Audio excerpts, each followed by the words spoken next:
El tema de hoy, como había anteriormente indicado, suspensión definitiva del proceso de amparo, es un tema muy importante porque los abogados tenemos que saber los motivos por los cuales no nos van a suspender un amparo que planteemos y también que el amparo que planteemos tenga viabilidad jurídica y que el órgano constitucional que va a conocer del amparo pueda conocer del fondo del asunto y que podamos tener éxito en relación al amparo que estamos presentando.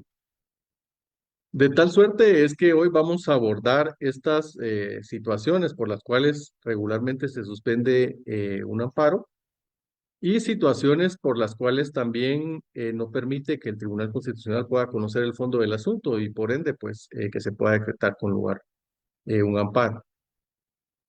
Para iniciar, vamos a citar una frase del profesor Luis Ferraioli, es uno de mis profesores preferidos.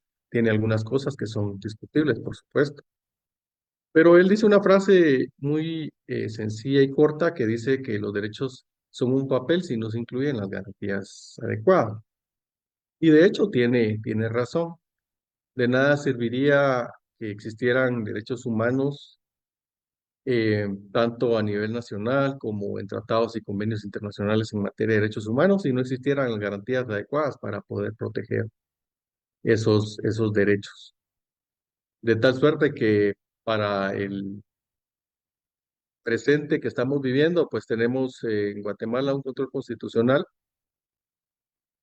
pero también tenemos un control convencional, o sea, no solo se queda la vigilancia, protección de los derechos humanos en Guatemala, sino que también pues ya hay instancias internacionales que conocen de la posible vulneración a derechos humanos de las personas, que en este caso pues nosotros tendríamos como el tribunal por excelencia la Corte Interamericana de Derechos Humanos y la Comisión Interamericana de Derechos Humanos también, a la cual se puede enviar quejas en relación a derechos humanos. Eh, entonces, como anteriormente indiqué, es necesario tener derechos, pero es necesario que existan las garantías para proteger esos derechos. Ya modernamente, pues tenemos nosotros controles convencionales, como anteriormente indiqué, pero también controles de carácter constitucional. Entonces, el control constitucional abarca tres garantías, que es el amparo, una garantía contra la arbitrariedad, ¿verdad? La exhibición personal, que busca tutelar la libertad individual, y la inconstitucionalidad de leyes, que es una garantía de la supremacía constitucional. Esto no es nuevo, esto lo establece el segundo considerando de la ley de amparo, exhibición personal y de constitucionalidad. Ahí lo dice que el amparo es una garantía contra la arbitrariedad.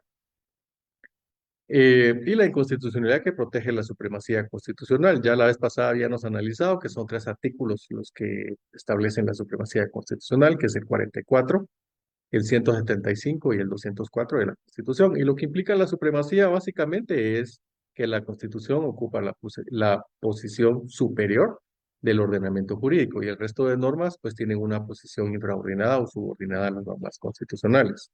Lo que se traduce en que todo acto que se oponga, todo acto o resolución que se oponga al contenido de la Constitución, pues es ilegítimo, es ilegal, es nulo y por supuesto pues va a ser inconstitucional. Entonces el amparo, una garantía contra la arbitrariedad. La vez pasada hablábamos que es necesario para estudiar derecho analizar el derecho como una institución jurídica, porque regularmente en las escuelas de derecho nos han enseñado el derecho como aprender artículos, como memorizar las instituciones. Y es mejor estudiarlo como una institución jurídica, porque el estudiarlo de esa forma, pues nos sirve para toda nuestra vida profesional y nuestra vida académica. El amparo tiene dos objetos que los establece el artículo 8 de la Ley de Amparo, Exhibición Personal y Constitucionalidad, que es proteger básicamente y restaurar. Protege un derecho cuando no hay vulneración y lo restaura cuando ya se ha dado la vulneración al derecho. Eh, Sus presupuestos son temporalidad, efectividad, legitimación activa y pasiva. O sea, esto es muy importante. Estos cuatro presupuestos procesales para que el amparo pueda tener vida jurídica y existencia son temporalidad, definitividad, legitimación activa y pasiva. Cuando no se cumplen estos presupuestos procesales, entonces eso es lo que da lugar a la suspensión definitiva el amparo. Entonces, para analizar las causas por las cuales no nos deben de suspender un amparo o las causas por las cuales se suspende un amparo, es necesario que nosotros estudiemos en relación a los presupuestos procesales. Y vamos a ver los presupuestos procesales con jurisprudencia de la Corte. No pude anotar las sentencias porque entonces no me hubiera dado tiempo de terminar la exposición del día de hoy, pero lo que traje es relativo a jurisprudencia constitucional. Yo posteriormente, después de terminar la conferencia, voy a dejar mi correo por si alguien desea la presentación, pues con mucho gusto se las puedo compartir. Es para esta sesión que se realizó dicha presentación. Entonces, el profesor Víctor Castillo Mayen dice que los presupuestos procesales constituyen requerimientos, requisitos sine qua non, o sea, requisitos sin los cuales no se puede realizar algo, a los que se encuentra determinado proceso o acción, dice, sin cuyo cumplimiento o concurrencia es formalmente imposible conocer y resolver sobre el fondo de la cuestión sometida a conocimiento. Nosotros diríamos que sin cumplir con esos cuatro requisitos que ya indicamos, que son la temporalidad, la definitividad, la legitimación activa y pasiva, no se podría conocer un amparo o no podría el órgano constitucional resolver el fondo del asunto. El profesor Castillo Mayén indica estas circunstancias. Fíjense que el profesor Martín Guzmán, quien ya falleció, fue mucho tiempo secretario de la Corte de Constitucionalidad. Él tiene un libro muy interesante que se llama El amparo fallido, que este libro surgió de una tesis de graduación de licenciatura que él realizó. Y él, como ya laboraba en la Corte de Constitucionalidad, entonces observó cuáles eran los motivos por los cuales regularmente se declaraba sin lugar un amparo. Entonces, le dio por denominar a su tesis el amparo, su tesis no se llama el amparo fallido, tiene otro nombre, el cumplimiento de presupuestos procesales en el amparo. Pero a su texto le llamó el amparo fallido. Hoy podríamos decir nosotros que después del 2013, con el Acuerdo 1-2013 de la Corte de Constitucionalidad, hoy podríamos decir que podría haber una tesis que se debería denominar el amparo suspendido, porque entonces ya se configura la eh, figura jurídica de la suspensión del amparo. Entonces, si no existen esos presupuestos procesales, el órgano que va a conocer no puede pronunciarse sobre el fondo del asunto, ¿verdad? ¿Cuáles son los presupuestos procesales que deben de calificarse? Entonces, vamos a explicar esto. Nosotros planteamos un amparo. Cuando planteamos el amparo, eh, el órgano constitucional hace una resolución judicial. En esa resolución judicial regularmente le da trámite al amparo y pide a la autoridad impugnada los antecedentes o el informe circunstanciado. Eso es lo que nos piden a los jueces cuando se plantea un amparo. Ningún proceso de amparo se puede negar de darle trámite, ningún proceso de amparo. Lo que sí se puede hacer es poner previos para que se subsanen, que son en el plazo de 3 días, así lo establece la ley de amparo, cuando no se cumplen algunos requisitos en el memorial de interposición, entonces se da el plazo de 3 días para que se puedan subsanar esos requisitos. Pero ningún amparo se puede negar a trámite, ¿verdad? Entonces, por eso en veces los medios de comunicación tienden a confundir a la sociedad, ¿verdad? Porque en los titulares de las noticias encontramos, dan trámite al amparo interpuesto en contra del presidente de la República, por decirlo así. Pero el hecho de darle trámite no quiere decir que hayan otorgado un amparo provisional o que se haya resuelto en definitiva el amparo. Entonces, las personas tienden a pensar de que por el hecho de darle trámite al amparo se está diciendo, sí existió una vulneración constitucional. La parte que interpuso el amparo tiene la razón en contra de la persona que se interpone. Entonces, lo cual en veces es tendencioso y tiende a confundir un poco a la sociedad en relación a los medios de comunicación. Ningún amparo se puede negar para trámite, simplemente se le pueden interponer previos en el plazo de 3 días. Eh, entonces, estamos en el supuesto de que el artículo 26 del Acuerdo 1-2013 establece que cuando se reciben los antecedentes, o sea, voy a explicar otra vez, resulta que planteó el amparo, el órgano hace una resolución, si no hay un previo, hace una resolución dándole trámite al amparo. Ya dije que ningún amparo se puede decir que se rechaza in limine, ningún amparo. Ya dije también que eso confunde a la opinión pública. Entonces también resuelve mandar a solicitar los antecedentes y el informe circunstanciado. Los antecedentes o los antecedentes prácticamente es el proceso subyacente. Si es un proceso penal, entonces tenemos que enviar una copia certificada del proceso penal si no lo pide, o solo el informe circunstanciado, ¿verdad? Entonces tenemos que enviar lo que nos pida el el órgano constitucional.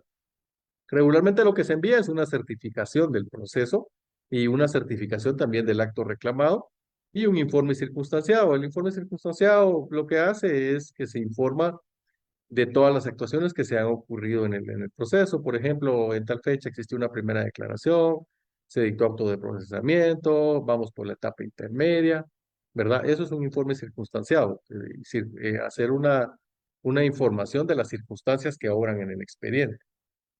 Cuando llega el informe circunstanciado o los antecedentes, entonces se lo ordena el artículo 26 del Acuerdo 1-2013 que el tribunal deberá calificar bajo su estricta responsabilidad el cumplimiento de los presupuestos procesales. Entonces, ¿cuáles son los presupuestos procesales que debe calificar el órgano, el Tribunal Constitucional?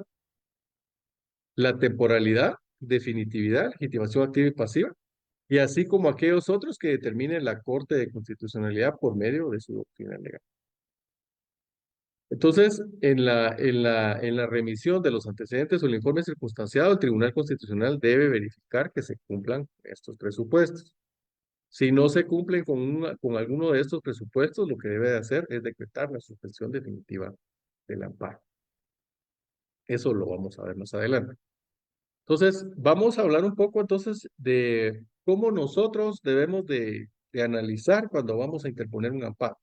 Cuando ustedes interpongan un amparo, hagan el estudio jurídico, si cumple el amparo con temporalidad, si cumple con definitividad y si tienen legitimación activa y si el órgano del cual plantearon el amparo tiene legitimación pasiva. Ese análisis deben de hacerlo. ¿Para qué?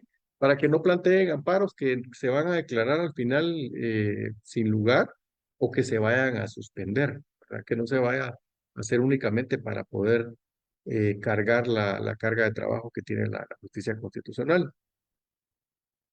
Antes no existía esta figura de la suspensión definitiva del amparo. Sí contemplaba la ley de amparo algunas figuras relativas, pero casi ningún órgano se atrevía a suspender el amparo.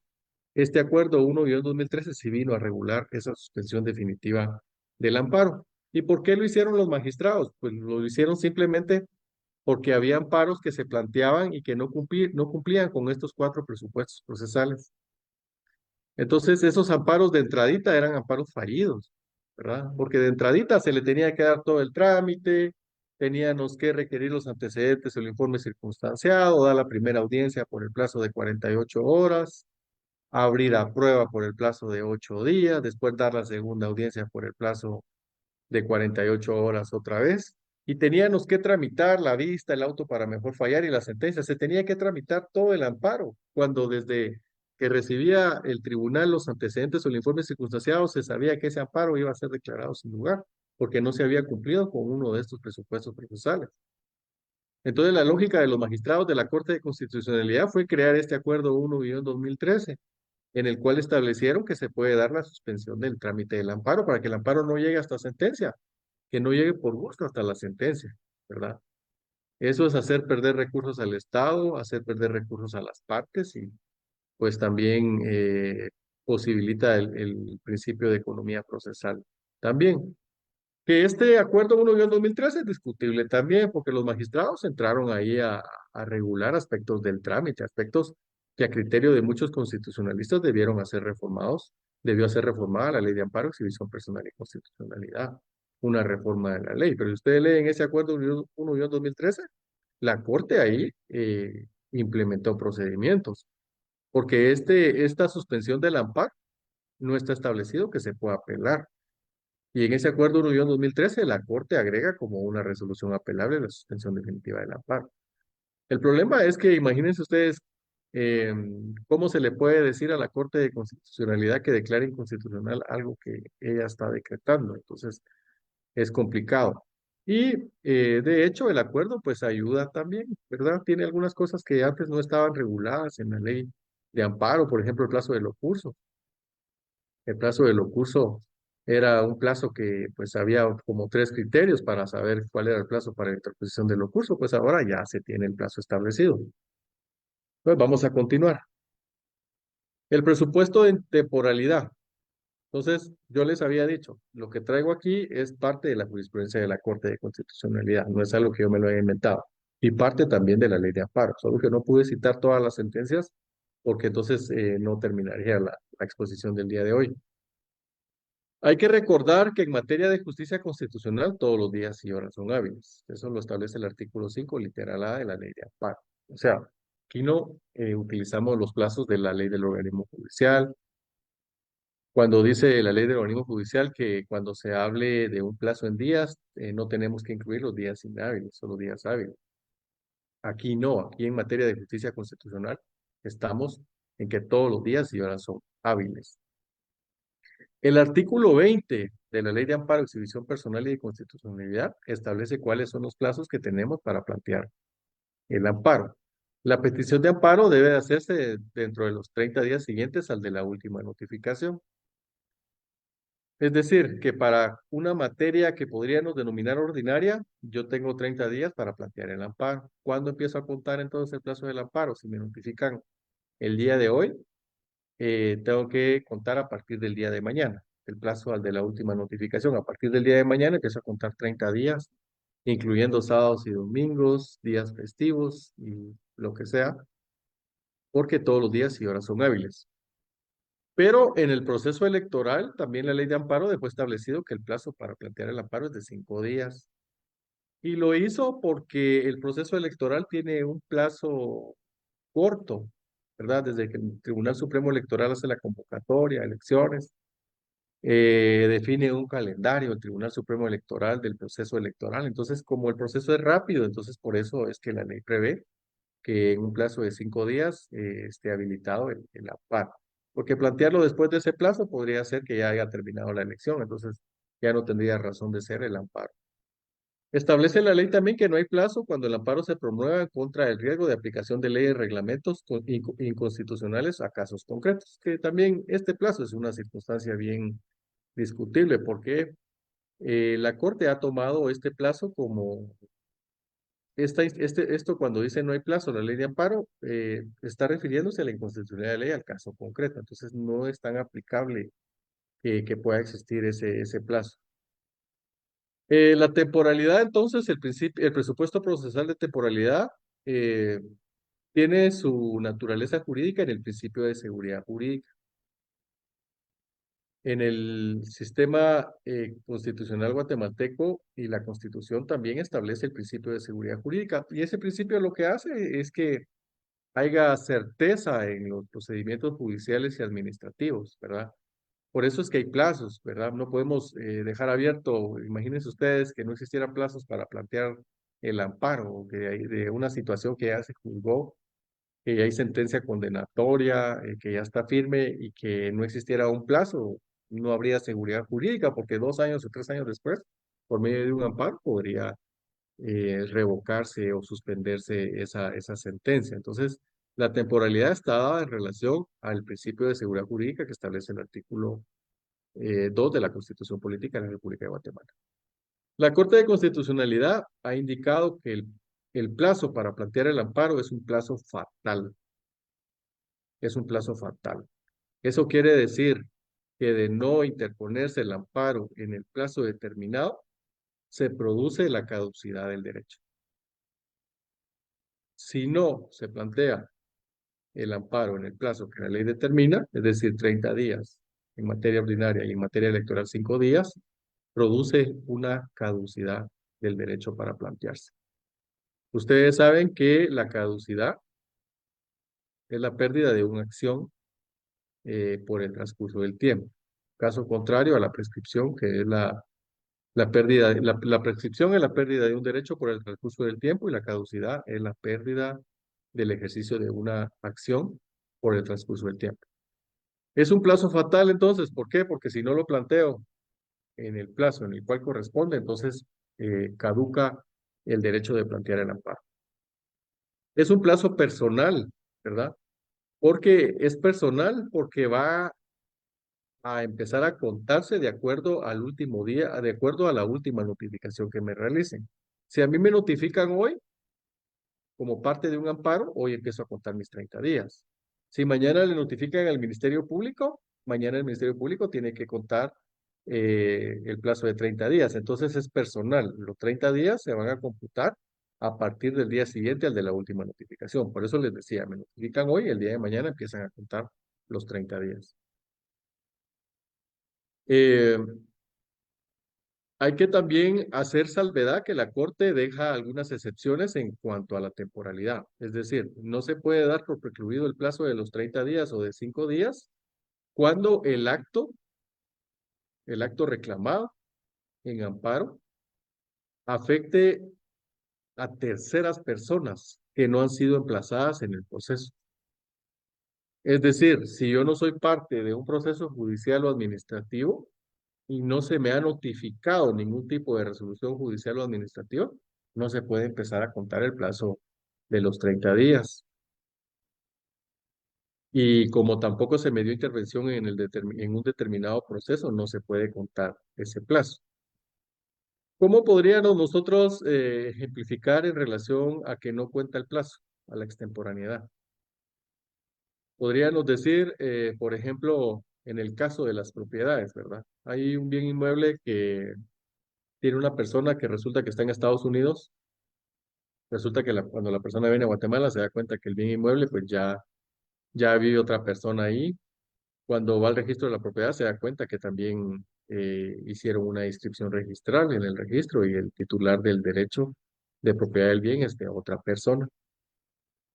El acto reclamado en amparo ahí sería la inscripción que realizó el registro, ¿verdad? Porque fue una inscripción que procede de un acto, de un instrumento público que es nulo, porque la persona que vendió, en teoría, pues no prestó su consentimiento para que se pudiera llevar a cabo ese negocio jurídico, ¿verdad? Supongamos que es una donación, una compraventa, ¿verdad? Y que hayan hecho figurar al dueño en esa compraventa, en ese contrato jurídico. Entonces yo acudo a la instancia constitucional y le digo, mire, el día de hoy pues estuve 10 años fuera de Guatemala, hoy regresé y me di cuenta que mi propiedad pues está viviendo otra persona y que al indicarle razón por la cual vivía en mi residencia, me indicó que pues había comprado dicha residencia. Entonces me fui al registro general de la propiedad y logré establecer mediante una certificación del registro que el bien pertenece a esa persona. Y resulta que fue realizado mediante una escritura pública que en teoría, pues yo firmé hace 5 años, lo cual no es cierto porque yo no estoy.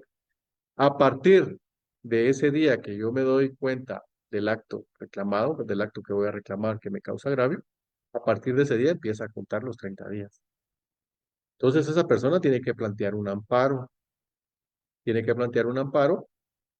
eh, lo ideal sería un juicio ordinario de nulidad, pero regularmente plantean el amparo. ¿Para qué plantean el amparo? Para que la Corte de Constitucionalidad, si fuera el caso, o el Tribunal Constitucional, eh, dé el amparo provisional y le ordene al registro de la propiedad que no se pueden realizar más inscripciones de ese bien inmueble hasta en tanto se resuelva el juicio ordinario de nulidad. Entonces, para eso se plantea el amparo, para que ya no exista más, que no se pueda vender el inmueble, que no se pueda donar, que no se pueda hacer otra inscripción en el registro, hasta en tanto no se resuelva lo relativo a la nulidad. Entonces, aquí no opera el plazo de los 30 días. Podría ser que el bien inmueble lo vendieron hace 10 años, la persona aparece en 15 años. Entonces, ahí no opera tampoco la extemporaneidad, o sea, la temporalidad. Eso es doctrina y jurisprudencia de la Corte de Constitucionalidad. La Corte de Constitucionalidad también indica que la interposición de recursos inidóneos no interrumpe el transcurso del plazo. ¿Qué quiere decir esto? Si yo planteo un recurso que no es idóneo y se termina el plazo de los 30 días, no puedo alegar que el tribunal de amparo tenga que conocer mi amparo. No puedo decir que cumplí con el presupuesto de temporalidad, porque yo planteé un recurso que no es idóneo. Entonces no es culpa mía que yo no estudie, que no me capacite y que no haya planteado el recurso que correspondía. Y fíjense que ha ocurrido ahorita en la práctica. Pareciera que no se puede equivocar un abogado, plantear un recurso, pero sí ha pasado. Y eso específicamente en el procedimiento especial de aceptación de cargos. Algunos abogados creen que como es una sentencia, lo que procede es el recurso de apelación especial. Entonces hacen uso del recurso de apelación especial, el recurso de apelación especial en el Código Procesal Penal. Ustedes saben, si no estoy mal, que tiene un plazo de 10 días para plantearse la apelación especial. Entonces resulta que el abogado se confunde y en aceptación de cargos, en vez de plantear una apelación genérica, que es lo que corresponde, plantea una apelación especial. Entonces resulta que cuando pasan los 30 días, le rechazaron la apelación especial, porque no era la apelación especial, era una apelación genérica la que procede en la aceptación de cargos. Se le fue el plazo de 30 días y entonces trata de interponer amparo.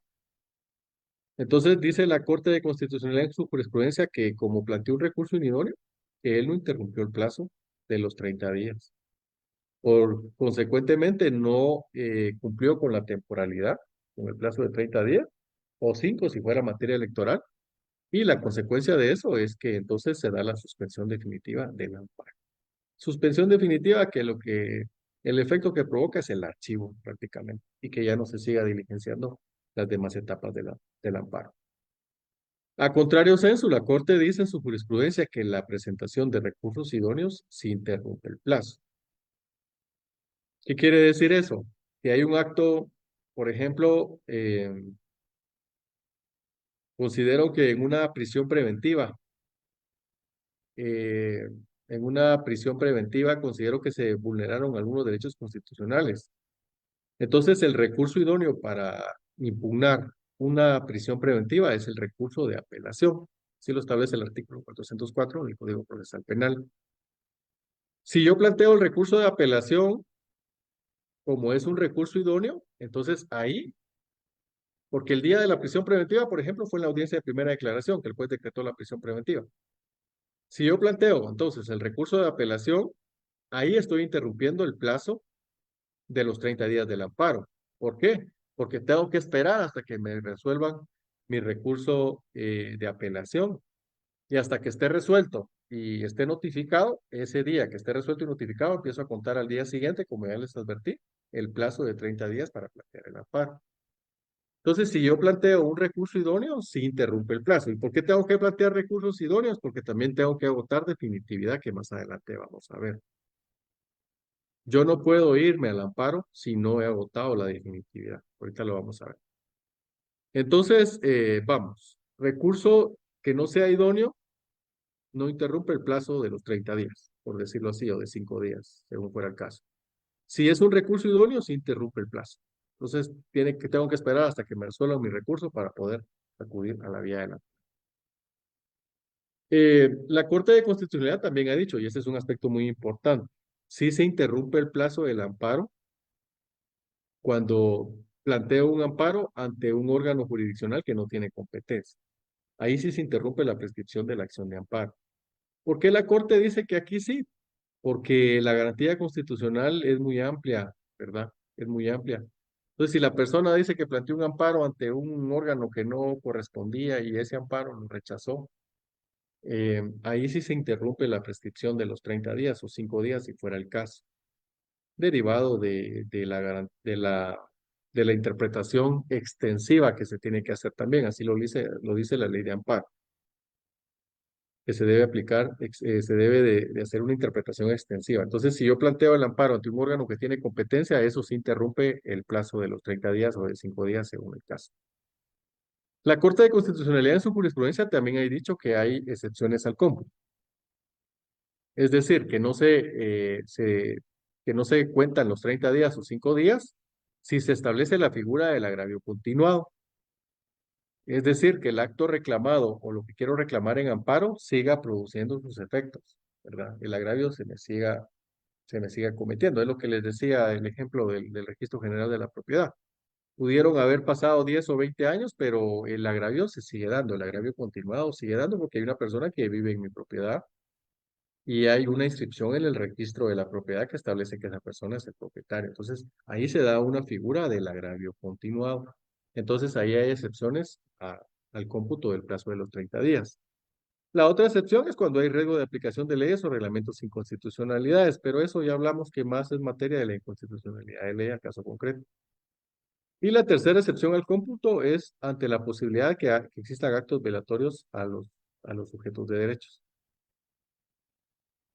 Entonces tendríamos que estos son los plazos en relación a la temporalidad. Hay otras personas también que están también exentas como de ese plazo, que es el Ministerio Público y la Procuraduría de Derechos Humanos. Porque si ellos tienen conocimiento de alguna situación que afecte intereses colectivos, por ejemplo, el Procurador de los Derechos Humanos, pero él no ha tenido intervención en el proceso y él se da cuenta, entonces también hay una excepción en cuanto al plazo de los 30 días para el Procurador de los Derechos Humanos y para el Ministerio Público. Lógicamente tienen que justificar esas circunstancias. Entonces vamos a la definitividad. Es el segundo presupuesto procesal que debemos de cumplir, principio de definitividad. Ustedes saben que el amparo es un proceso subsidiario extraordinario. Antes de acudir al amparo, debemos de agotar los recursos ordinarios, judiciales y administrativos. Por eso se ha dicho que el amparo no es un recurso, porque no constituye una tercera instancia, y eso está prohibido en Guatemala, ¿verdad? Lo prohíbe el artículo 59 de la Ley del Organismo Judicial y el artículo 211 de la Constitución Política de la República de Guatemala. Por eso es que el amparo no es una tercera instancia. Muchos abogados piensan que el amparo es como un medio de impugnación, tampoco. El amparo no es un recurso, es un proceso constitucional. En la clase pasada ya vimos y explicamos ampliamente esas circunstancias. Entonces, el amparo por eso es subsidiario y extraordinario. Únicamente puede proceder si subsiste una vulneración de algún derecho que establece la Constitución, que establecen las leyes o que establezca algún tratado o convenio internacional en materia de derechos. De tal suerte que debemos de agotar los recursos que procedan, ¿verdad? Si yo les hablaba, si nos decretan una prisión preventiva en el proceso penal, el recurso ideal sería agotar apelación. Si ustedes plantean apelación y no obstante haber planteado apelación se las declaran sin lugar y ustedes consideran que subsiste el hecho o acto agraviante, entonces ya pueden acudir al amparo. Aquí ya agotaron ustedes la definitividad. No podemos ir al amparo si no hemos agotado los recursos que la ley establezca. Si es materia civil, los recursos que establezca el Código Procesal Civil y Mercantil, la apelación, etcétera, la casación. Si es materia procesal, debemos de agotar primero los recursos que establezca el Código Procesal Penal antes de irnos al amparo. Entonces, lo que implica definitividad es agotar los recursos por los cuales se pudo haber reparado la vulneración del derecho. ¿Cuáles son los criterios entonces de la Corte de Constitucionalidad respecto al principio de definitividad? Dice la Corte que los procesos o medios de impugnación son idóneos cuando al plantearse puedan superar el agravio. ¿Qué quiere decir eso? Que también la Corte no va a dar por agotada la definitividad si yo no he planteado un recurso idóneo. Si planteo un recurso que no es idóneo, entonces puede ser que se haya cumplido, que todavía me haya dado tiempo de plantear el amparo, que todavía cuidar, pero no voy a cumplir con definitividad porque planteé un recurso que no es idóneo. Dice la Corte también que el recurso idóneo es aquel que tiene existencia en la ley rectora del acto reclamado. Si es un proceso penal, entonces el recurso tiene que estar establecido en el Código Procesal Penal. Si es materia civil, Código Procesal Civil y Mercantil. Si es materia tributaria, en el Código Tributario. Dice la Corte en su jurisprudencia también que cuando se rechace el recurso, sea apelación, cualquier recurso, por causas que sean imputables al accionante, se considera incumplida la definitividad. O sea, yo no puedo alegar que me equivoqué en el planteamiento del recurso, ¿va? Que hablábamos en el procedimiento especial de aceptación de cargos. Yo tenía que plantear apelación genérica y resulta que como no conozco la ley de aceptación de cargos, planteé apelación especial. Entonces me rechazan el recurso, eso no es imputable al tribunal que va a conocer en materia de amparo. Por consecuente, el tribunal va a decir aquí no se agotó definitividad porque él planteó mal el recurso, son causas imputables a él y por consiguiente se debe suspender el amparo porque no hay definitividad.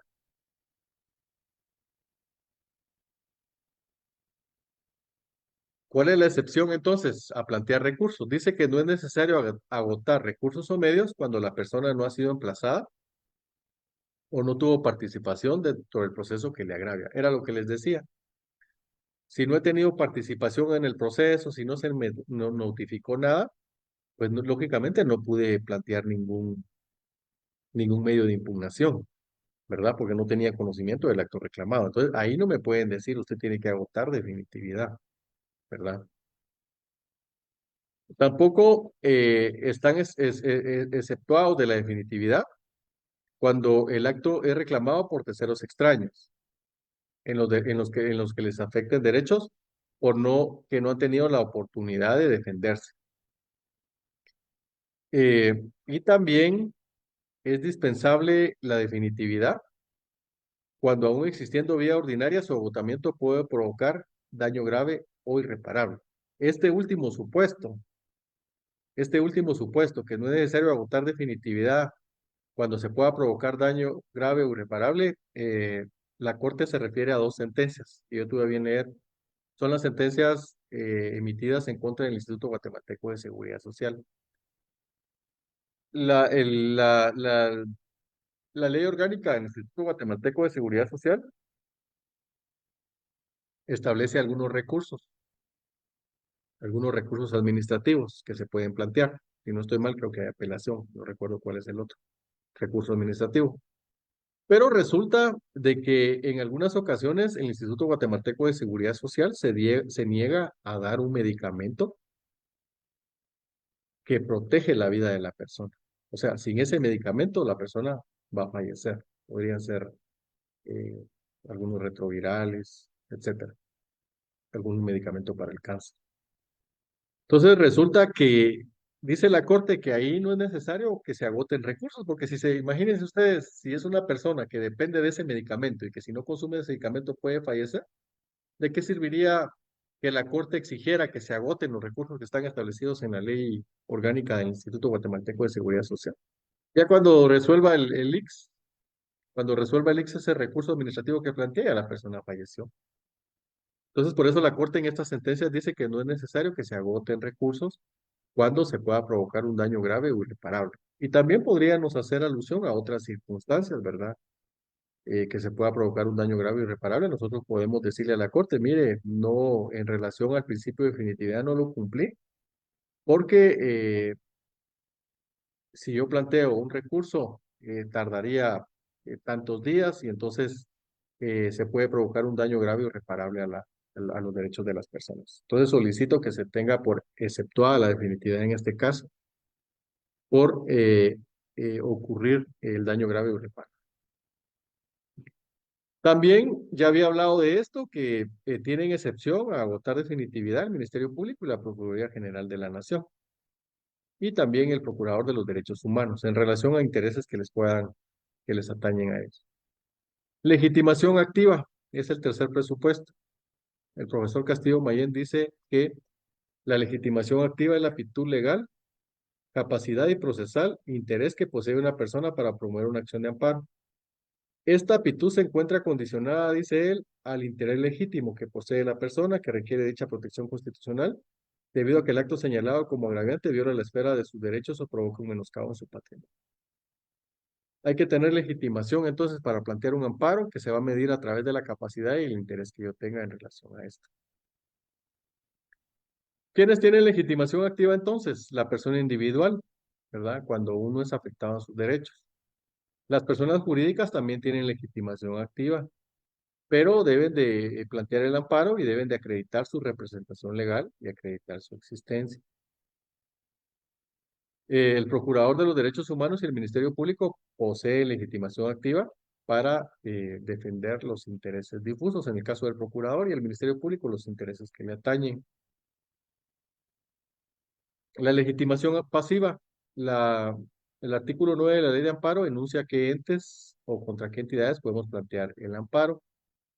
Regularmente el amparo se puede plantear en contra de toda autoridad del Estado. El amparo se puede plantear en contra de entes públicos y de entes privados. Pero el requisito para que proceda un amparo en contra de un ente privado o público es que debe revestir de tres características fundamentales, que es la imperatividad, que el acto sea imperativo, que sea coercible y que sea universal y que sea unilateral, ¿verdad? Estas tres características. Entonces sí podemos plantear amparo en contra de entidades privadas, pero debe revestir el acto estos tres requisitos: imperatividad, coercibilidad y unilateralidad. Entonces, ahora sí, eh, si cumplimos con los cuatro requisitos, no nos van a suspender el amparo. Pero si no cumplimos con los requisitos después del análisis que hace el órgano constitucional, el artículo 26 del Acuerdo 1-2013 dice: cuando el tribunal determine fehacientemente que la solicitud inicial incumple con algún presupuesto procesal, deberá declarar por medio de auto razonado la suspensión definitiva del trámite, así como lo relativo a la imposición de las multas y demás sanciones que resulten de la notoria improcedencia del acto. ¿Qué quiere decir esto? Que cuando reciba los antecedentes o el informe circunstanciado del Tribunal Constitucional y yo no cumplí con los cuatro presupuestos procesales que ya analizamos, entonces lo que tendrá que hacer el órgano constitucional es decretar un auto de suspensión definitiva del trámite del proceso de amparo. Dice que las razones de la decisión deberán estar fundadas en normas legales o en doctrina de la Corte de Constitucionalidad. ¿Cuáles son los escenarios procesales entonces para que se dé una suspensión? El primer escenario procesal para que se suspenda un amparo es cuando el órgano constitucional, no lo voy a conectar mi.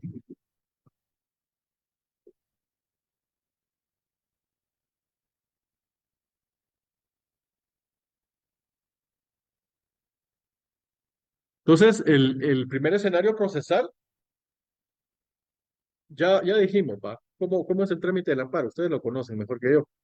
Se interpone el amparo en el plazo de 30 días, 5 días en materia electoral. Eh, el segundo paso del trámite del amparo sería que el órgano hace una resolución judicial, da trámite al amparo, ya dijimos que no se puede negar a trámite un amparo, y solicita los antecedentes o el informe circunstanciado. Cuando recibe los antecedentes o el informe circunstanciado, ahí, al verificar el Tribunal Constitucional que no se cumplió con uno de esos cuatro presupuestos procesales, entonces ahí puede decretar la suspensión definitiva del amparo. Entonces ahí dice: no hay definitividad, no hay temporalidad, no hay legitimación activa, no hay legitimación pasiva, o algo otros presupuestos que haya establecido la Corte de Constitucionalidad en la doctrina o en su jurisprudencia constitucional. Y por tal circunstancia, entonces, se decreta auto de suspensión definitiva del amparo. Ese es el primer escenario. El segundo escenario de la suspensión definitiva del trámite del amparo sería cuando se plantea un recurso de apelación por haberse decretado un amparo provisional. La ley de amparo establece que cuando se resuelve eh, la primera resolución de amparo, se debe pronunciar el órgano constitucional en relación a si otorga o no el amparo provisional, pero regularmente no lo hacen en la primera resolución.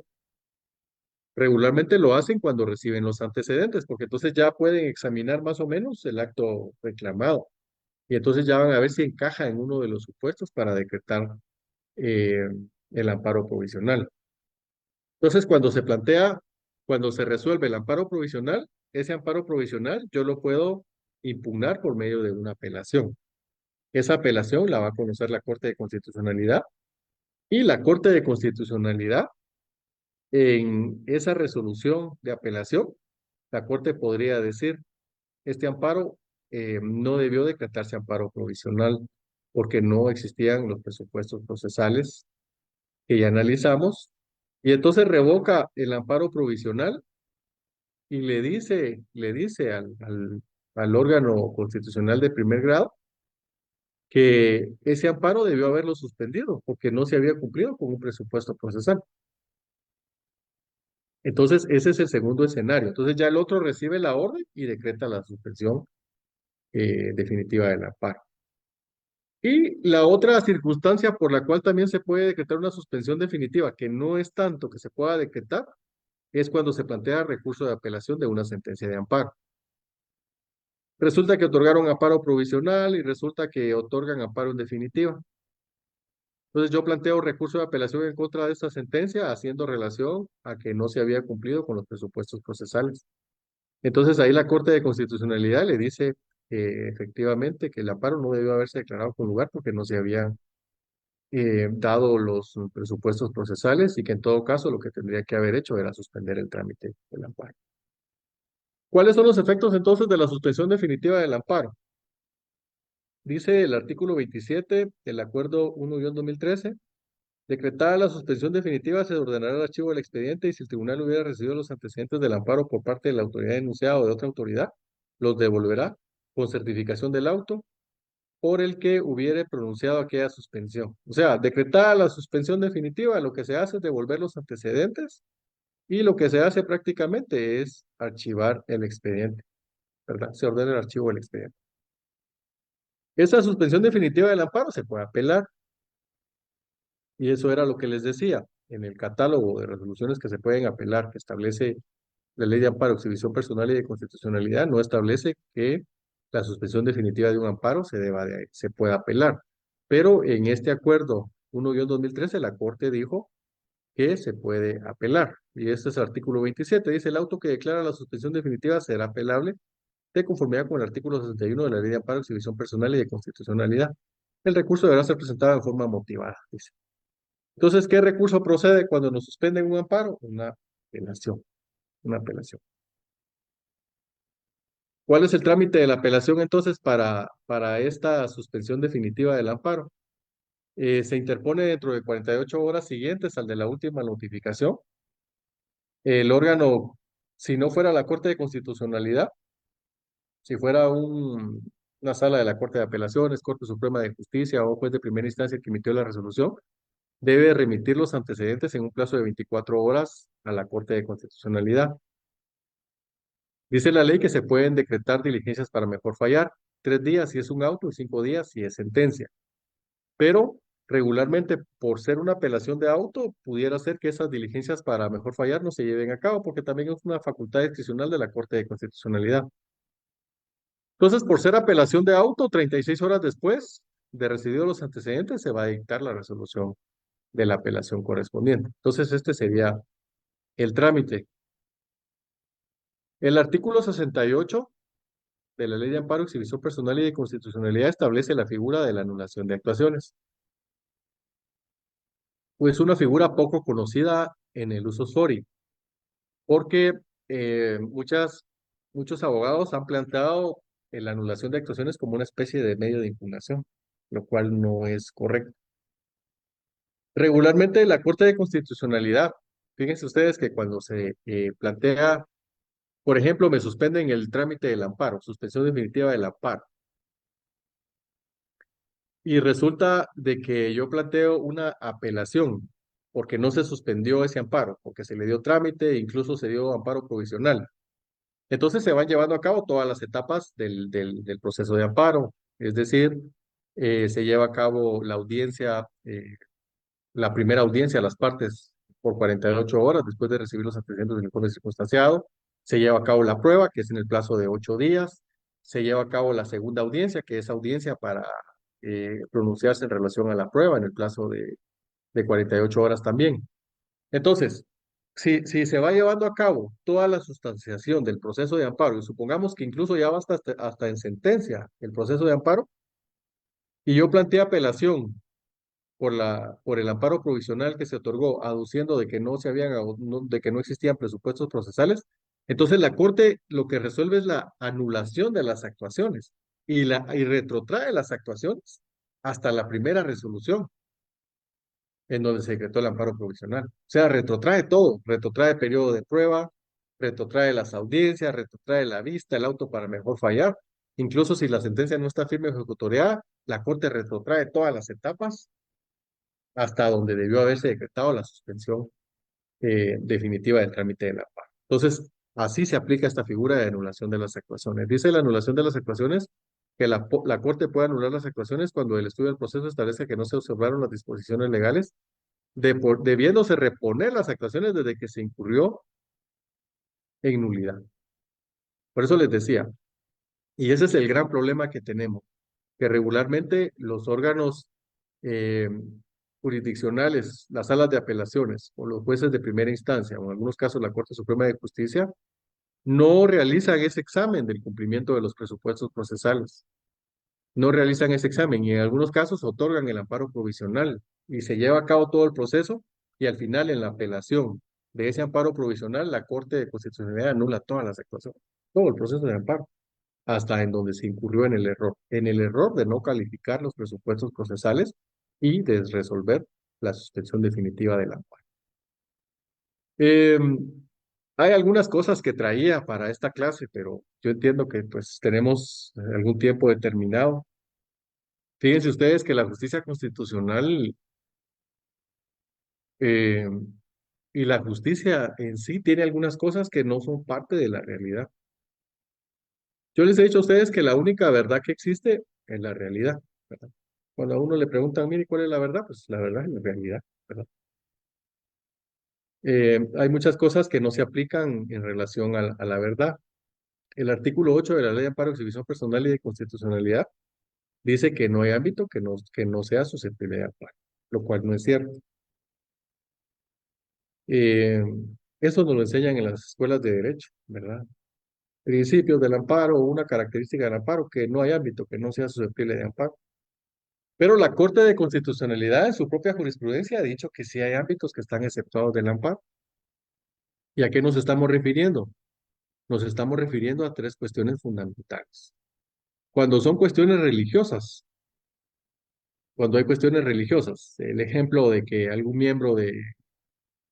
de alguna iglesia que tenga, que sea el encargado de algunas actividades religiosas, como por ejemplo las procesiones que se realizan en Semana Santa, lo expulsan de la comunidad de feligreses. Algunos plantean amparo y la Corte dice no, ese ámbito no puede ser revisado en amparo porque eso pertenece al derecho canónico, ¿verdad? A las normas de la Iglesia Católica. Eh, Se han dado cuenta ustedes también de los divorcios, ¿verdad? Cuando se intenta disolver un vínculo matrimonial por medio eh, que la Iglesia Católica eh, haga una especie de disolución del vínculo matrimonial, regularmente no lo hace. Entonces se plantea, han habido algunos amparos de personas que quieren que la Iglesia disuelva ese vínculo. Entonces dice la Corte, no, nosotros no podemos conocer de este amparo porque eso lo tiene que resolver por la vía del derecho canónico. ¿Cuál es otro ámbito que no está incluido en el amparo? Por ejemplo, lo de la Federación Internacional de Fútbol y Asociados, ¿verdad? La FIFA. Regularmente la Corte de Constitucionalidad, la FIFA tiene sus estatutos y entonces la Corte cuando hay amparos en relación a situaciones de la FIFA no entra a conocer de los amparos. Incluso ustedes se dieron cuenta todo el gran problema que hubo del Comité Olímpico Guatemalteco, ¿verdad? Entonces hay algunas situaciones en que la Corte no debe entrar a conocer de los amparos. Y el otro ámbito que está excluido del amparo es que se plantee un amparo en relación a otra garantía constitucional. Es decir, yo llevo una exhibición personal y planteo un amparo, ahí no procede el amparo. Si yo llevo un trámite de una inconstitucionalidad y planteo un amparo, tampoco. No puede caber una garantía constitucional en contra de otra garantía constitucional, salvo que se hayan vulnerado derechos constitucionales, que sea muy evidente la vulneración, pero regularmente no. Entonces, la ley de amparo dice que no hay ámbito que no sea susceptible de amparo, nos lo enseñan en las escuelas de derecho, pero es prácticamente algo que no es cierto, que no pertenece a la realidad, ya les expliqué por qué. Fíjense que también la ley establece que cuando se da una suspensión definitiva del amparo, yo les hablé que lo que procede es un recurso de apelación. Pero ¿qué pasa cuando fue la Corte de Constitucionalidad la que ordenó que se suspendiera en definitiva el trámite del amparo? Entonces me notifican, bueno, dice, bueno, recibe la resolución el órgano de la Corte de Constitucionalidad y le dice, mire, yo anulo las actuaciones porque usted debió haber suspendido el trámite del amparo. Entonces, por favor, resuelva conforme aquí corresponde. ¿Qué hace el otro? Hace un auto de suspensión del amparo. La ley dice que yo puedo plantear un recurso de apelación, pero ¿cuál es la realidad? Que cuando yo planteo el recurso de apelación, dice la Corte de Constitucionalidad que no procede ese recurso de apelación en contra de esa suspensión definitiva, porque fue la Corte la que le dijo al otro que suspendiera, que ese amparo debe haber sido suspendido.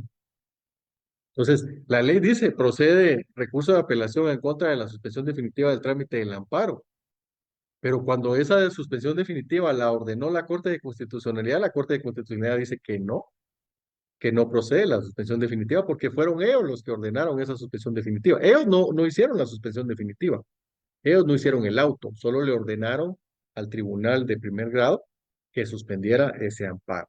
Entonces, hay algunas cosas que no son ciertas, ¿verdad? Yo me he dedicado a estudiar ahorita en mi tesis doctoral, quiero abordar estos temas, pero con mayor profundidad, ¿verdad? Cosas que no son ciertas. También la Corte de Constitucionalidad tiene un control concentrado. Por eso yo he dicho, en materia de inconstitucionalidad, estudiamos los sistemas difusos, el sistema concentrado. En materia de amparo también funciona un sistema concentrado. ¿Por qué? Porque todas las apelaciones en materia de amparo las conoce la Corte de Constitucionalidad. O sea, de nada sirve que un juzgado de primera instancia, una sala o la Corte Suprema resuelvan algo del amparo si al final todo va a terminar en lo que la Corte decida. O sea, la Corte de Constitucionalidad va a tener la última palabra. Entonces, hay un control concentrado en relación al amparo, porque todas las apelaciones la conoce la Corte de Constitucionalidad. Hay otras circunstancias también pues, que iba a abordar, pero ya por el tiempo no. Pero hay muchas cosas que tenemos que ir analizando en nuestro derecho, cosas que no pertenecen a la realidad, pero que no obstante a eso, pues las escuelas de derecho todavía nos siguen enseñando que no hay ámbito que no sea susceptible de amparo, lo cual pues no es tan cierto como yo ya les advertí el día de hoy. Entonces yo con esto me quedo para no hacer muy extensa la exposición. ¿Se puede plantear una acción de amparo en forma verbal y en qué caso sería? Sí, el artículo 27 de la ley de amparo, vamos a ver si no, creo que es antes. Sí, establece que se pueda plantear el amparo de forma verbal, pero ojo con esto, porque muy buena pregunta la que hizo el colega juez. A ver, tenemos el 29.